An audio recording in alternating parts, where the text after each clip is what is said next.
Explore cultural practices of storytelling and reading, examining the unique impacts on children's language development. I'm Dr. Emily Sherwood. For more information, please like and subscribe. So, one thing I hear a lot, and especially throughout my career, I've heard a lot was, well, that parent doesn't help the kid, and that these children get no support at home. Why are we giving them books? Because they won't, even if they go to the library to get books, they won't take them home and they won't read them because they just don't do that. Unfortunately, this is an attitude that's found in a lot of schools with high poverty and with high diversity. There's this idea that, you can't even give kids books because it won't do any good for them to take them home. Because the parents won't read with them and you may not get the books back. So it's no good. The only literacy that goes on is within the school.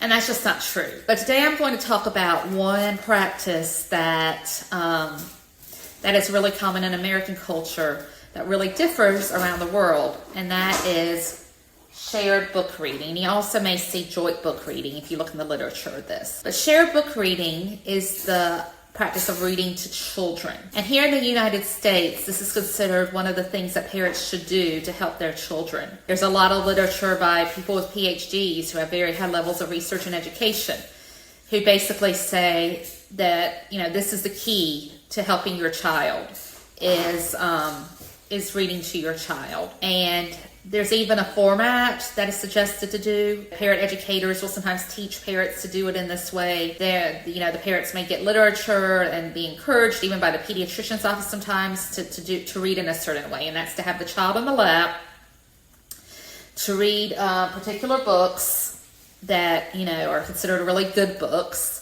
and to be very interactive with children. So to ask questions, to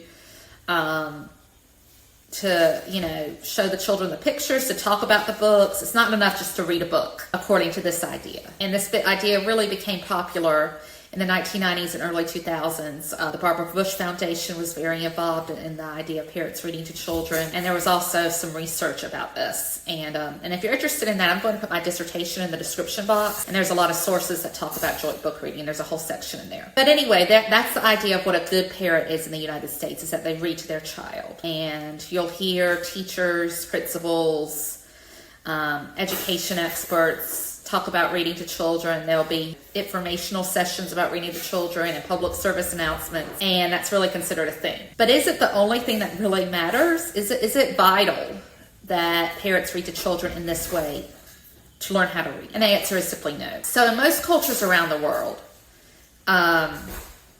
reading to children is not something that's done. Or if it's done at a slightly older age, maybe after age 4 or 5. Whereas here, they expect you to read books starting at birth. And the pediatrician office will sometimes give parents books starting when their child's a very young infant, a newborn. And children all over the world still learn how to read.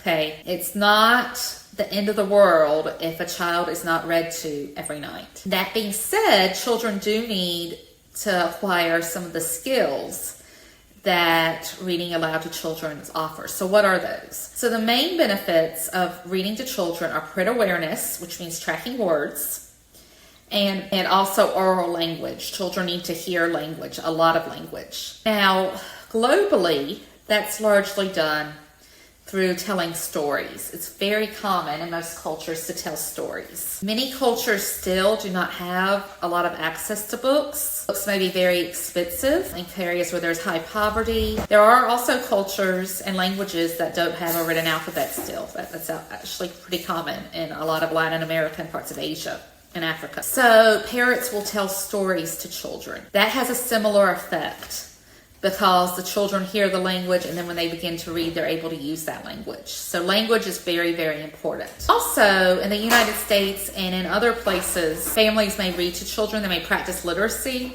with shared book reading. They may interact with books, but it may be in a very different format. So, for example, in the United States, most culturally diverse families, particularly Latino families, will read to children, but it will look very different than what is considered the norm. So in Latin America and also in Asia, and really probably most of the world, a child is not considered to be ready to learn until about age 3 or 4. And it's considered kind of a waste to spend time and resources working with children until then. So shared book reading happens a little bit older, usually, when the child is in preschool or maybe even kindergarten. And before that age, actually, it could be considered punishment, which is really interesting, that they might actually use reading punishment because they feel like it's torture for a very young child. In some cultures, it's like torture to make the child sit on your lap and read a long story when that child is young. Also, reading to children takes on type of moral education. So parents will often read about things that tell a story or a moral, because moral education is very, very important, particularly in Latin American families. It's important for children to learn morals and values, and parents are the ones who are responsible for doing that, more than the schools who are responsible for teaching more academic skills. So parents will use stories like that. Many times the Bible is used as a text. If families are Christian, the Quran; if it's a Muslim family, the Torah; if it's a Jewish family, they will use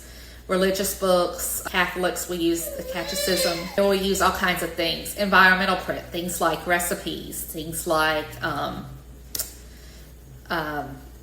instructions, cereal boxes, especially families who have little access to books because they may be rural, they may not have money, they may not have transportation.